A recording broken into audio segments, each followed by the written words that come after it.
మహాగణుడ, మహోన్నతుడైన దేవ, సర్వాధికారి అయినటువంటి ప్రభువా, నీ ఘనమైన నామాన్ని బట్టి వందనాలు. నీ వాక్యము ఎంతో శక్తివంతమైనదయ్యా. అటువంటి వాక్యాన్ని మేము ధ్యానిస్తుండగా మాతో సూటిగా స్పష్టంగా మీరు మాట్లాడండి అయ్యా. నీ వాక్యం ద్వారా మా బ్రతుకులను వెలిగించి మా అందరికీ అవసరమైనటువంటి మాటలు మీరు మాట్లాడమని అయ్యా. నీ మాట ద్వారా మమ్మలను బలపరిచి మేము నేర్చుకోవాల్సిన విషయాలు మాకు నేర్పించండి. వాక్యం అందించబోతున్న నీ దాసుని పరిశుద్ధపరిచి మరుగుపరిచి నీ ఆత్మతో నింపి మీరు మాట్లాడాలనుకున్న మాటలు స్పష్టంగా మాతో మాట్లాడమని యేసు శక్తి కలిగిన నామంలో అడిగి వేడుకుని నాము తండ్రి, ఆమేన్. ఆమేన్. దేవునికి స్తోత్రాలు. ఈ ఉదయకాలాన్ని ఈ వర్తమానాన్ని ఆలకిస్తున్నటువంటి మీ అందరికీ కూడా ప్రభు అయిన యేసుక్రీస్తు నామంలో నా హృదయపూర్వకమైనటువంటి వందనాలు. కొద్ది నిమిషాలు దేవుని వాక్యాన్ని మనం ఆలకిద్దాం.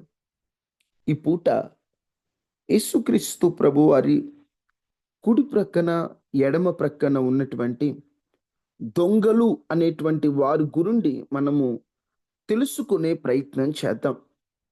యేసుక్రీస్తు ప్రభువారు మానవాళి పాపము నిమిత్తం, అంటే ఒక మాటలో చెప్పాలంటే సర్వలోక పాప క్షమాపణ నిమిత్తం క్రయధనముగా తన ప్రాణాన్ని అర్పించటానికి ఆయన ఆకాశానికి భూమికి మధ్యలో శిలువలో వేలాడబడుతున్నప్పుడు ఆయనతో పాటుగా ఇద్దరు దొంగలు అని పిలువబడిన వారు కూడా ఉన్నారు. కుడివైపు ఒకరు, ఎడమవైపు ఒకరు. వీరి గురించి అందరికీ తెలుసు. ఎందుకంటే శిలువలో పలికిన రెండవ మాట, నేడు నీవు నాతో కూడా పరదేశులో ఉండు అని దేవుడు ఒక దొంగకు చెప్పాడని, ఆ దొంగ దేవునితో పాటు పరదేశుకు వెళ్ళాడని, ఆ దొంగని దేవుడు ప్రేమించి క్షమించాడని అందరికీ తెలుసు. వారి గూర్చినటువంటి కాస్త లోతైన విషయాలు మనము నేర్చుకునే ప్రయత్నం చేద్దాం. వీరు ఎవరయ్యా ఇద్దరు దొంగలు అని మనం గనక తెలుసుకునే ప్రయత్నం చేస్తే, మన తెలుగు బైబిల్లో ఎక్కడా కూడా వారిద్దరి పేర్లు రాయబడి లేదు. వాళ్ళ చరిత్రను కూడా లూకా భక్తుడే కొంత రాశాడు. ఎంతవరకు రాశాడంటే, వారిద్దరు యేసుక్రీస్తు ప్రభు వారి కుడివైపు ఎడంవైపు ఇద్దరు సిలువ వేయబడితే, వారిలో ఒకడేమో నన్ను నీ రాజ్యములో జ్ఞాపకం చేసుకోయా అని చెప్పి ఒకడు అడుగుతాడు. మరొకడేమో నీవు నిజంగా దేవుడు అయితే నిన్ను నువ్వు రక్షించుకొని మమ్మల్ని రక్షించవచ్చు కదా అని మరొకడు మాట్లాడతారు. వారి ఇద్దరిలో ఒకరిని యేసుక్రీస్తు ప్రభు తన రాజ్యమునకు చేర్చుకుంటారు. ఈ కొంత చరిత్రనే లూకా భక్తుడు లూకా సువార్తలో రాశాడు. ఈ చరిత్రను కొంచెం మనం ధ్యానం చేస్తే, మన బైబిల్లో అయితే లేదు, కానీ అపోక్రిఫల్ బుక్ ఆఫ్ నికోడమస్ అనేటువంటి ఒక పురాతన గ్రంథములో, ఈ అపోక్రిఫల్ బుక్ ఆఫ్ నికోడమస్ అనేటువంటి గ్రంథములో వీరి పేర్లు ప్రస్తావించబడ్డాయి. మొదట్లో వీరు వేరు, యేసుక్రీస్తు ప్రభు సిలువలో కుడివైపు ఎడమవైపు దొంగ వేరు అనుకునేవారు. కానీ మరొక రచయిత వారు వీరే అని ఆనాటి కాలంలో రాయబడినటువంటి పుస్తకాలను, చరిత్రను ఆధారం చేసుకొని వారిద్దరి పేర్లు ఏమిటంటే, కుడివైపు ఉన్నటువంటి దొంగ పేరు డిస్మస్. కుడివైపు ఉన్నటువంటి దొంగ పేరు డిస్మస్. డిస్మస్ అనేటువంటిది గ్రీకు పదం. డిస్మస్ అంటే అర్థము మరణము లేదా అస్తమయము అని అర్థం.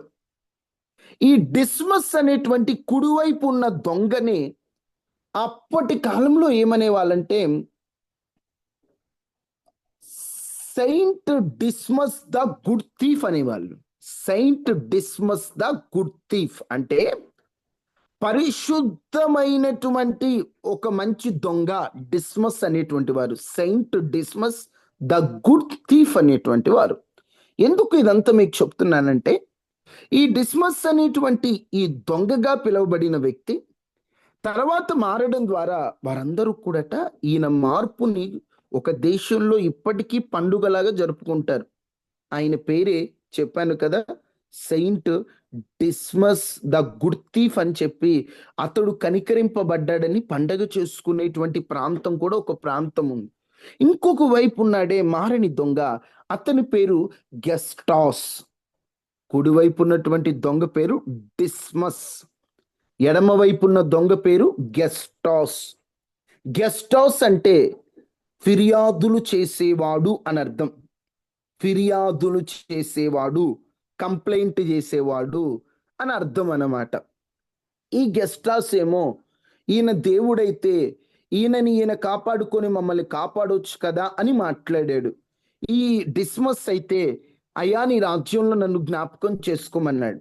గెస్ట్ హౌస్ కానీ డిస్మస్ కానీ ఈ రెండు పేర్లు గ్రీకు పేర్లు అన్నమాట.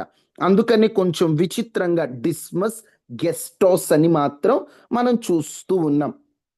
వీరిద్దరూ మనకి బైబిల్లో దొంగలనే రాయబడి ఉంది, కానీ వాస్తవంగా ఆనాటి కాలంలో ఉన్న రోమా ప్రభుత్వం ఎవరికి పడితే వారికి సిలువ శిక్ష వేయరన్నమాట. సిలువ శిక్ష చాలా రేరు, అంటే భయంకరమైన శిక్షలలో సిలువ శిక్ష ఒకటి. అది అందరికీ విధించేది కాదు. ఇక ఈ మనిషికి భయంకరమైన మరణం విధించాలి అనేటువంటి సమయంలో శిక్ష వేస్తారు. చిన్న దొంగతనానికే శిక్ష వేయరనమాట. వీరికి ఎందుకు వేశారు? యేసుక్రీస్తు ప్రభు అయితే సిలువ త్యాగంలో మరణించాలి, ఒక నిలువ కర్ర ఒక అడ్డకర్ర మీద ఆయన వేలాడాలి కాబట్టి యేసుక్రీస్తు ప్రభు అని సిలువేశారు. వీరు ఎందుకు వేశారంటే వీరు మామూలు దొంగలు కాదండి, బందిపోటు దొంగలు అన్నమాట. బందిపోటు దొంగలు. బందిపోటు దొంగలు అంటే రాజ్యాలకు వ్యతిరేకంగా, వీరు రాజకీయ నాయకులకి వ్యతిరేకంగా తిరుగుబాట్లు చేయటం, వ్యతిరేక పోరాటాలు చేయటం, అలాగా దేశానికి విరోధమైనటువంటి పనులు చేయటం, ఇలాంటి దొంగ, అంటే దొంగ అంటే మామూలు దొంగలు కాదు, బందిపోటు దొంగలు అనమాట. ఈ బందిపోటు దొంగలు దేశానికి విరోధంగా చేసినటువంటి పాపాన్ని బట్టి వారిద్దరిని సిలువ వేస్తూ ఉన్నారు. యేసుక్రీస్తు ప్రభువుకి కుడి వైపున ఒకరిని, ఎడం వైపునటువంటి ఒకరిని. వారిలో ఇద్దరిని సిలువ వేస్తున్నారు. కానీ ఇద్దరూ దొంగలే, ఇద్దరూ చేయరాని కార్యాలు చేసిన వారే. కానీ వారిలో ఒకరు పరదేశులోకి వెళ్ళిపోయారు. ఎలాగంటే నేడు నీవు నాతో కూడా పరదేశంలో ఉందని యేసుక్రీస్తు ప్రభు చెప్పాడు. నేడే నీవు నాతో కూడా, లూకా సువార్త 23:43 ఉంటది. చదవకపోయినా పర్లేదు, నోట్ చేసుకోండి. లూకా 23:43 ఉంటది. నేడు నీవు నాతో కూడా పరదేశంలో ఉండు అన్నాడు. ఎవరినన్నాడు? డిస్మస్ అన్నాడు. ఈ డిస్మస్ ని దేవుడు అలా అనడానికి కారణం డిస్మస్ లో కలిగినటువంటి మార్పే. ఒకే చోట ఉన్నారండి, ఇద్దరు బందిపోటు దొంగలే. ఎవరు? డిస్మస్ బందిపోటు దొంగే, తర్వాత గెస్టాసు బండిపోటు దొంగే. కానీ డిస్మస్ ఏమో అయ్యా నీ రాజ్యంలో నన్ను జ్ఞాపకం చేసుకోయా అని అంటే, గెస్టాస్ ఏమో సనుగుతూ గొనుగుతూ ఉన్నారు. ఇద్దరు దొంగలే, కానీ డిస్మస్ మారాడు. డిస్మస్ మారడానికి ప్రాముఖ్యంగా ఏ కారణమై ఉంటది? డిస్మస్ మార్పుకి ఓ రెండు కారణాలు మీతో చెప్పి, అసలు నిజంగా డిస్మస్ మారాడా అంటే, ఒక మాటలో చెప్పాలంటే మనం ఇంత కష్టపడుతుంది పరదేశుకి వెళ్ళాలని, పరలోక రాజ్యంలో ఉండాలని. రేయింబగలు ప్రార్థనలో గడుపుతూ లోకాశలు చంపుకొని దేవుని కొరకు కష్టమైన, నష్టమైన, బాధైన, వ్యాధినైన, దుఃఖమైన లెక్క చేయకుండా మనం ఉంటుంది ఎందుకు? పరదేశి కోసం. కానీ కాసేపట్లోని డిస్మస్ పరదేశికి వెళ్ళాడంటే, యేసుక్రీస్తు ప్రభు అంత ఈజీగా పరదేశి ఇచ్చేటువంటి వ్యక్తి కాదంటే, పరీక్షలు, భూమి మీద ఎన్నో పరీక్షలు, ఎన్నో శ్రమలు, రక్షణ, మారు మనసు, ఇవన్నీ ఉంటాయి. ఇప్పుడు డిస్మస్ కి అంత ఈజీగా పరదేశి ప్రభు ఇచ్చాడంటే, ఆ డిస్మస్ ఎలా మారుంటాడో ఒకసారి మనం కొంచెం లోతుగా తెలుసుకునే ప్రయత్నం చేద్దాం. నా దేవుడు పక్షపాతి కాదు కదా, ఒకరిని ఒకలాగా మరొకరిని మరొకలా చూసేటువంటి దేవుడు కాదు. ఆయనకు అందరూ సమానమే, అందరినీ సమానంగా చూసే దేవుడు డిస్మస్ కి అంత ఈజీగా పరదేశి ఇవ్వడానికి కారణం ఏమిటి? మార్పు గనక లేకపోతే ఏదో నామమాత్రంగా సస్తున్నాం కదా అని చెప్పేసి అని బాధపడితే ఏదో మార్పు దేవుడు ఇవ్వాల. అమ్మా, సఫరింగ్ వేరు, ఒక మాటలో చెప్పాలంటే రిపెంటెన్స్ వేరు. గుర్తుపెట్టుకోండి, సఫరింగ్ అంటేనేమో బాధపడటం. ఇప్పుడు బాధ వేరు, పశ్చాత్తాపం వేరండి. అది ఎలా చెప్తామంటే, ఇస్కరియోతు యూదా ఉన్నాడు. ఇస్కరియోతు యూదా తాను చేసిన తప్పుని తెలుసుకున్నాడా లేదా? చెప్పండి. లాస్ట్ ఇస్కరియోతు యూదా తెలుసుకున్నాడు చేసిన తప్పు. కొంతమంది ఏమంటారంటే ఇప్పటికీ, ఇస్కరియోతు యూదా పరలోక రాజ్యం వెళ్ళుంటాడేమో, ఎందుకంటే ఆయన పశ్చాత్తాపడ్డాడు కదా ఆఖరికి, నేను యేసుక్రీస్తు ప్రభువుని అప్పగించడం తప్పే అని అధికారుల దగ్గరికి వెళ్ళి వాళ్ళ దగ్గర అటువంటి ఆ వెండి నాణేలు వాళ్ళ మొహానికి కొట్టాలనుకొని యేసుక్రీస్తు ప్రభువుని బ్రతికించడం కొరకు ప్రయత్నం చేసి చేసిన తప్పుని తెలుసుకున్నాడు కదా, ఆయన పరలోకం వెళ్ళుంటాడేమో అని కొంతమంది ఈ మధ్య భావిస్తూ ఉన్నారు. నేను నా చెవిన కూడా పడ్డాయి. కానీ నా యొక్క అభిప్రాయం ఏమిటంటే, ఆయన పరలోక రాజ్యం వెళ్ళి ఉండడండి. ఎందుకయ్యా అంత ఖచ్చితంగా చెప్తున్నావు? పశ్చాత్తాపడ్డాడు. కానీ యేసు యొద్ద పడ్డాడా? యేసు లేకుండా, యేసు దగ్గరికి రాకుండా మనం ఎంత మొరపెట్టినా ఆ మొరకి ఉపయోగం ఉండదండి. ఇప్పుడు ఈ సిలువలో దొంగ ఏదో తనకు తాను నేను తప్పు చేశానని తెలుసుకోవడం కాదు. యేసుక్రీస్తు ప్రభువారి ఎదుట ఒప్పుకున్నాడు. మరలా ఇంకొకటి ఏంటంటే, ఇస్కరియోతు యూదా దేవుని రాజ్యంలోకి వెళ్ళడు అనడానికి ఒక చిన్న కారణం, అతడు తన ఆత్మహత్య చేసుకున్నాడు. ఆత్మహత్య చేసుకున్న వారు ఎవరు కూడా దేవుని రాజ్యంలోకి వెళ్ళరు. ఎందుకంటే మన శరీరాన్ని అంతం చేసుకునే అధికారం మనకు లేదు. మనం దేవుని వారం, దేవుని సొత్తు అన్నమాట. ఇప్పుడు ఇక్కడ ఇతడు బాధపడటమే కాదు, పశ్చాత్తాపడ్డాడు. అంటే నేను ఒకే ఒక్క మాటను మీకు ఈరోజు బలంగా చెప్పాలనుకుంటుంది ఏంటంటే, మనం ఇంత కష్టపడుతుంది పరదేశికి వెళ్ళాలనే కదా. దేవుడు ఒక వ్యక్తికి అంత ఈజీగా ఇవ్వడు కదా. ఎంత మార్పు వచ్చుంటే దేవుడు పరదేశిలో అతనికి స్థానాన్ని ఇచ్చాడు. నేడు నీవు నాతో కూడా పరదేశిలో ఉండు అని దేవుడు పలికాడు.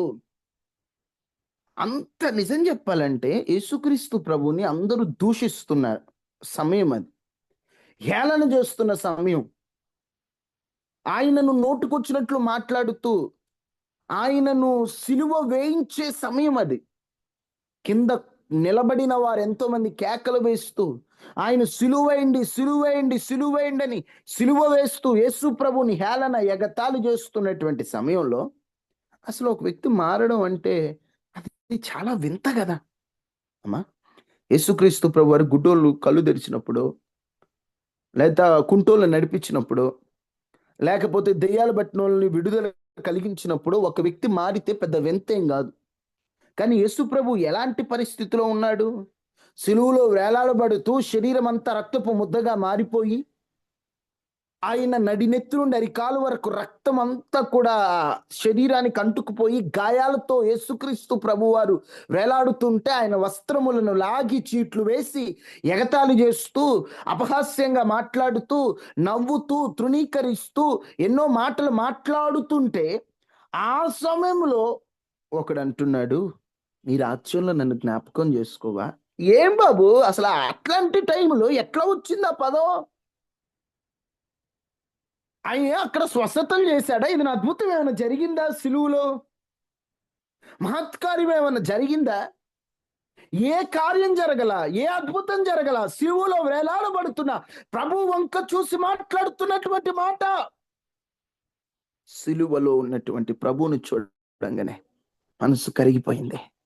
అయ్యా, నీ రాజ్యంలో నన్ను జ్ఞాపకం చేసుకోయ్యా.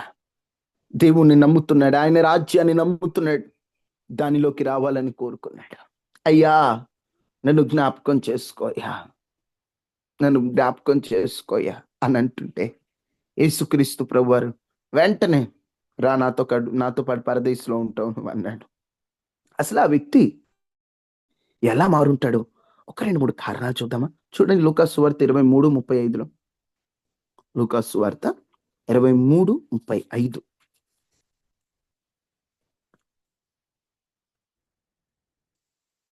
లూకాసు సువార్త 23:35.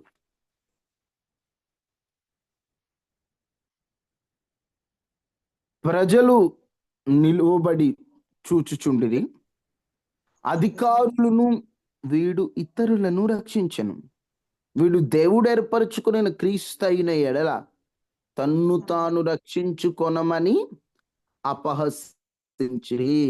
వాళ్ళు ఎగతాళి చేస్తున్నారు, పరిహాసం ఆడుతున్నారు.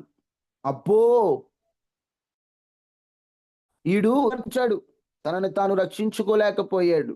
ప్రతి ఒక్కడదే, అబ్బో రక్షకుడట, యేసు అంటేనే రక్షకుడట, అందరినీ రక్షించాడమ్మా, ఆయన రక్షించుకోలేకపోయాడని ఎగతాళి చేస్తా ఉన్నాడు.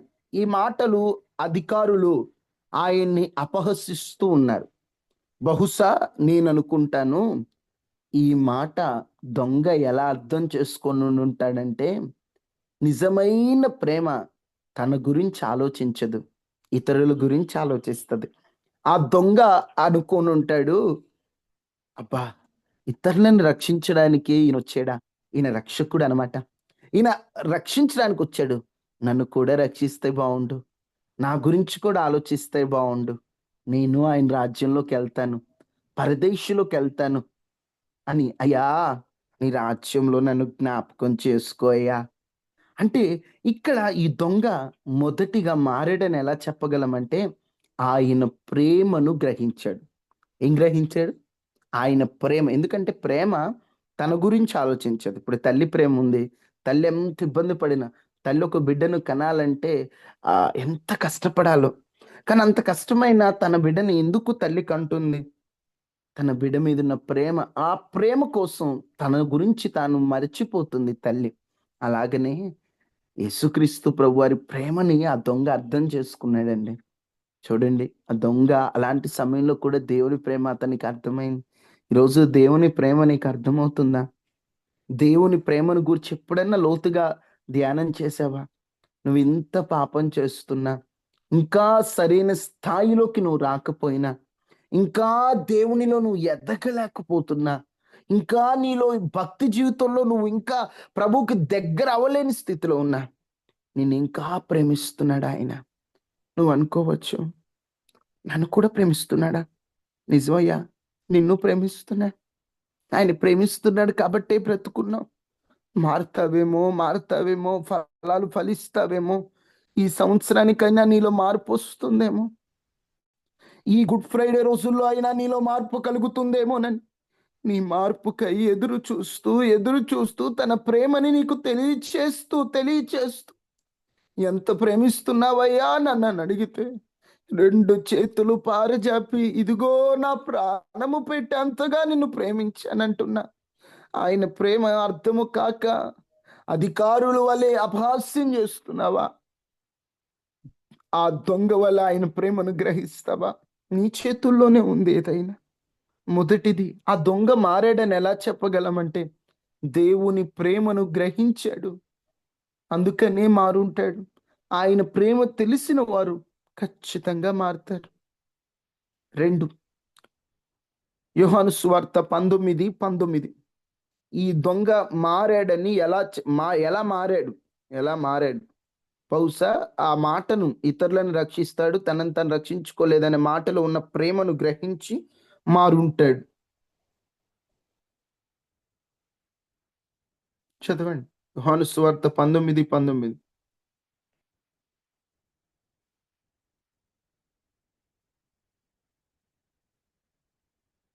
యోహాను సువార్త 19:19.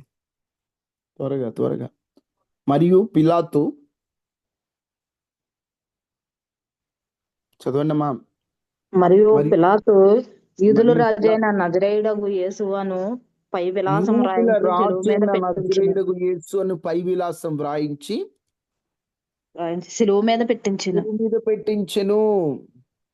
ఈ నజరేయుడైన యేసు యూదుల రాసు అని శిలువ మీద రాయించాడు. ఎలా రాయించాడు? INRI అని చెప్పి రాయించాడు. INRI.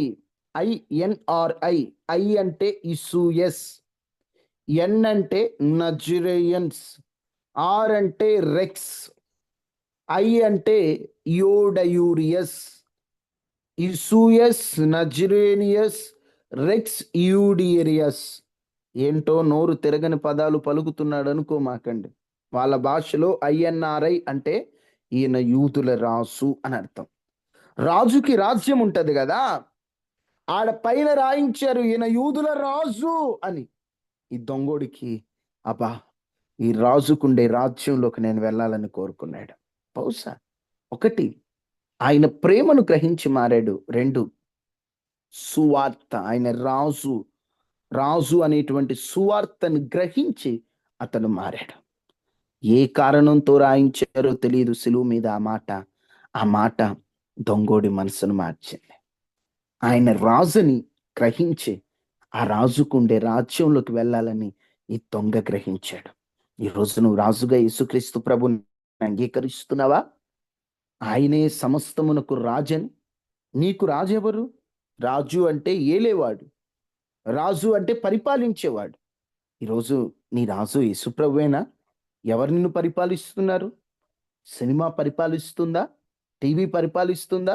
సెల్ ఫోన్ పరిపాలిస్తుందా? లేకపోతే లోకపు సరదాలు నిన్ను పరిపాలిస్తున్నాయా? అవి నీకు రాజులు అవ్వకూడదు. నీ రాజు యేసుక్రీస్తు ప్రభు. ఆయనే నిన్ను పరిపాలించేవాడిగా, నిన్ను ఏలేవానిగా ఆయన ఉండాలి. బహుశా ఈ రాయబడి ఉన్న సువార్తను చూసి ఆ దొంగలో మార్పు వచ్చిందేమో. మూడు, యేసుక్రీస్తు ప్రభు వారు సిలువలో పలికిన మొదటి మాట, ఆ క్షమించే తత్వాన్ని బట్టి. యేసుక్రీస్తు ప్రభు సిలువలో ఏ మాట పలికాడు? ఫస్ట్, తండ్రి వీరేమి చేయుచున్నారు, వీరెరుగురు గనుక వీరిని క్షమించండి. ఆ మాట ఇప్పుడు ఈ దొంగోడు విన్నాడు. అప్పుడు ఎట్లుంటది? అబ్బా, కొట్టే వాళ్ళను కూడా క్షమిస్తున్నాడు, నేను దొంగతనం చేశా, నన్ను కూడా క్షమిస్తాడు అని ఆయన క్షమాపణని గ్రహించుంటాడు ఈ దొంగ. ఆ క్షమాపణని గ్రహించి, ఆ క్షమాపణని తెలుసుకొని, అయ్యా తప్పు చేసింది నిజమే, తప్పుని నేను చేయరాని కార్యాన్ని చేసింది నిజమేనయ్యా అని తన తప్పులు ఒప్పుకున్నాడు. ఎలా అంటే, మొదటి మాట, మొదట ఆయన ప్రేమను గ్రహిస్తే, రెండు సువార్తను గ్రహిస్తే, మూడు ఆయన క్షమాపణని గ్రహించాడు. ఆయన క్షమించే దేవుడని గ్రహించాడు. ఈరోజు నువ్వు గ్రహిస్తున్నావా? ఆయన క్షమించే దేవుడని, ఆయన క్షమాపణ గుణాన్ని గ్రహిస్తున్నావా? ఏదో మనం ఎన్ని తప్పులు చేసినా దేవుడు క్షమించేస్తాడని నేను అన్ను, కానీ ఆయన క్షమిస్తున్నాడు కదా అని కృపను వ్యర్థం చేయక ఆయన ఎదుటికొచ్చి ఏం తప్పు చేసినా క్షమాపణ కోరి ఆయన క్షమించే మనస్సును తెలుసుకొని గ్రహిస్తే ఖచ్చితంగా దేవుడు నేను గొప్పగా మారుస్తాడు. సరే, ఈ దొంగ మారడానికి మూడు కారణాలు చూసాం. నిజంగా ఈ దొంగ మారాడని ఎలా చెప్పగలుగుతాం? ఒక వ్యక్తి మారాడు అని ఎలా చెప్పగలుగుతాం అంటే, లూకా 23:40 చూడండి.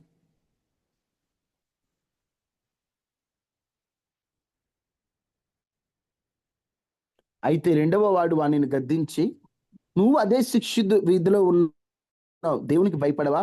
మనకైతే ఇది న్యాయం, మనం చేసిన వాటికి తగిన ఫలము పొందుచున్నాము, కానీ ఈయన ఏ తప్పిదము చేయలేదని చెప్పి ఆ ఎడం వైపు ఉన్నటువంటి దొంగ అంటాడు, అయ్యో నువ్వు గొప్పడు అయితే, నువ్వు దేవుడు అయితే నువ్వు కాపాడుకుని మమ్మల్ని కాపాడంటున్నాడు ఈ గెస్టాస్ ని డిస్మస్ అంటాడు.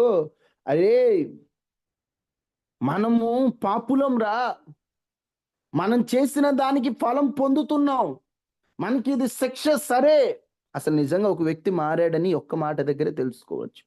తాను పాపి అని తెలుసుకొని తన పాపానికి ఫలము శిక్ష ఉందని తెలుసుకుంటే మారినట్టండి. పక్కనోడేమో ఎట్టొకట్ట పథకాలు, ఎట్టొకట్ట బయటికి పోవాలి, ఎట్టొకట్ట నిన్ను కాపాడుకొని మమ్మల్ని కాపాడు, ఎట్టొకట్ట బ్రతకాలి, బయటికి వెళ్ళాలనుకుంటే, ఈ దొంగోడు మాత్రం దేవుని రాజ్యంలోకి వెళ్ళాలనుకొని, నేను చేసింది పాపమేనయ్యా, దానికి శిక్ష అనుభవిస్తున్నానయ్యా అని చెప్పి తను పాపి అని తెలుసుకొని పశ్చాత్తాపడ్డాడు. అది నిజమైన మార్పు. తర్వాత ఈ దొంగ మారాడని ఎలా చెప్పగలమో తెలుసా? యేసు ప్రభు మాత్రమే పరలోకం తీసుకువెళ్ళడని, యేసే మార్గమని, ఆయన తప్ప మరొక ఆశ్రయం లేదని తెలుసుకొని, అయ్యా నీ రాజ్యంలోకి నేను వస్తానయ్యా అని కోరుకున్నాడు. ఒక వ్యక్తి మారాడని ఎలా చెప్పగలమంటే, తను పాపి అని తెలుసుకొని, ఆ పాపానికి శిక్ష ఉందని తెలుసుకొని, ఆ శిక్షను పోగొట్టేవాడు యేసు ప్రభువే అని తెలుసుకుంటే ఒక వ్యక్తి మారినట్టు. అప్పుడు ఆ వ్యక్తిలో మార్పు వచ్చినట్టు. ఈ దొంగోళ్ళలో ఆ మార్పు వచ్చిందండి.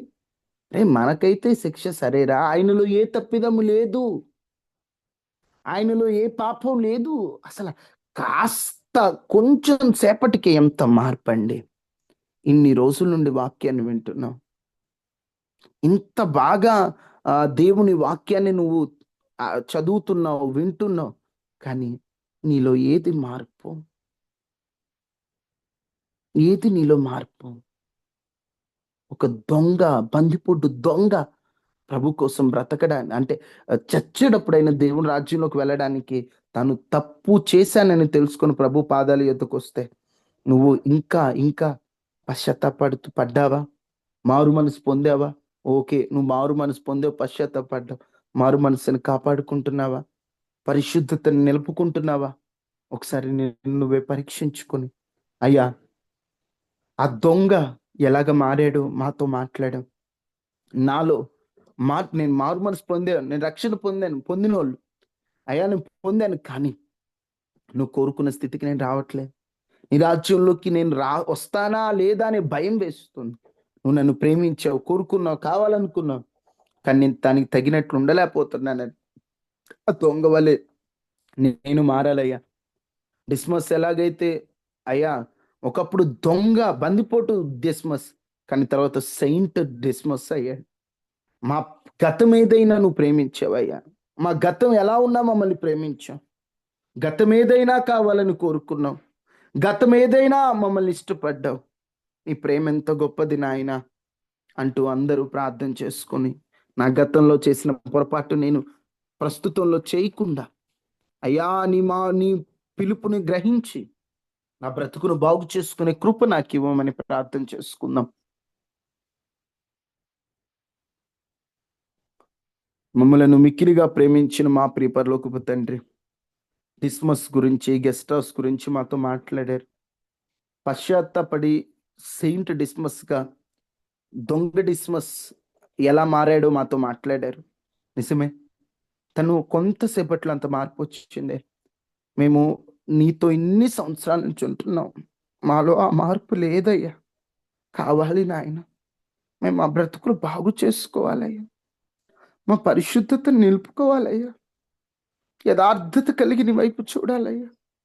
తండ్రి, మాలో ఇంకా నువ్వు కోరుకున్న మార్పు రాకపోతే ఆ మార్పును మీరు అనుగ్రహించి, మీరు మా జీవితాలను సరిచేసి స్థిరపరచి నీ వాక్కుతో నడిపించి, దేవా దేవా నీకు ఇష్టమైనట్టు మేము బ్రతకాలి.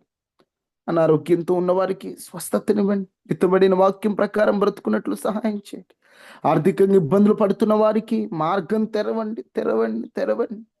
అయ్యా తండ్రి, ప్రతి ఒక్కరిని జ్ఞాపకం చేసుకోండి. మరి ప్రయాణాల్లో తోడుగా ఉండండి. ఇబ్బందుల్లో ప్రభా తండ్రి, కష్ట నష్టాల్లో మీరు తోడుగా ఉండి బిడ్డలకు మంచి ఆరోగ్యాలు ఇవ్వండి. మీరు చేసిన పొరపాట్లు మన్నించి మమ్మల్ని అందరినీ ఇంకా మీరు జ్ఞాపకం చేసుకోమని, ప్రతి ఇంటి చుట్టూ, వ్యక్తి చుట్టూ కంచె వేసి వైరస్లు, ప్రమాదాల నుంచి తప్పించి క్షేమాన్ని ఇచ్చి మా కుటుంబాలను కాపాడమని, మా ఇళ్లలో మీరు నివసించమని, నీకు ఇష్టమైనట్లు బ్రతుకుటకు సహాయం చేయమని, కనికరించి సహాయం చేసి మీ కృప చూపించమని యేసు శక్తి కలిగిన నామంలో అడిగి వేడుకొని ఉన్నాము తండ్రి, ఆమేన్. తండ్రి అయిన దేవుని ప్రేమ, కుమారుడైన యేసుక్రీస్తు వారి కృప, పరిశుద్ధాత్మ అన్యోన్య సహవాసం మనకి మన కుటుంబాలకి ఎల్లప్పుడూ ప్రభు కృపతో తోడైండును గాక. ఆమేన్. అందరికీ వందనాలు.